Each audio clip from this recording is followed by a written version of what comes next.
Hello everybody, it's What's Up Wednesday with Superintendent Jim Hogeboom. Here we are at the Novato Unified School District office.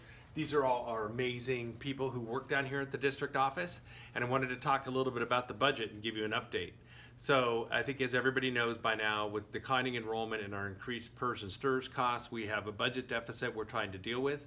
We have presented a lot of different cuts to our community, gotten a lot of feedback.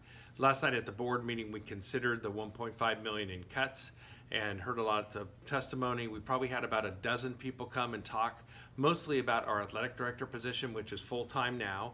The suggestion was to make it a 0.8, so they'd have to teach one class. Overwhelmingly, our parents, our boosters, even our principals said that that's not a good idea. Those people, Michelle and Dennis provide an invaluable service. So we considered a lot of different cuts, and the board decided to move forward with the recommendations that we made for about $1.5 million in cuts. But we've taken the athletic director reduction off the list, so I think that probably is a good thing. And then we'll come back with a list of some other cuts that add up to about $40,000. And the board agreed to take some cuts to their travel and conference budget as much as possible, so that'll help. So our next steps are next Tuesday, we will adopt the budget cuts.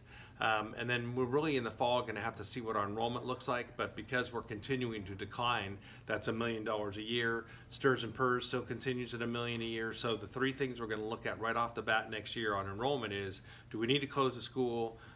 Do we need to increase class size? And should we look at going out for the parcel tax maybe early? Those three things would give us a significant amount of money.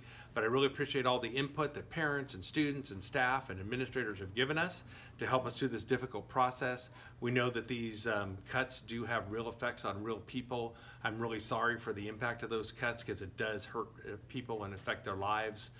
We thank everybody for understanding why we have to make these difficult decisions that the board has to make, and we'll be moving forward. Thank you very much.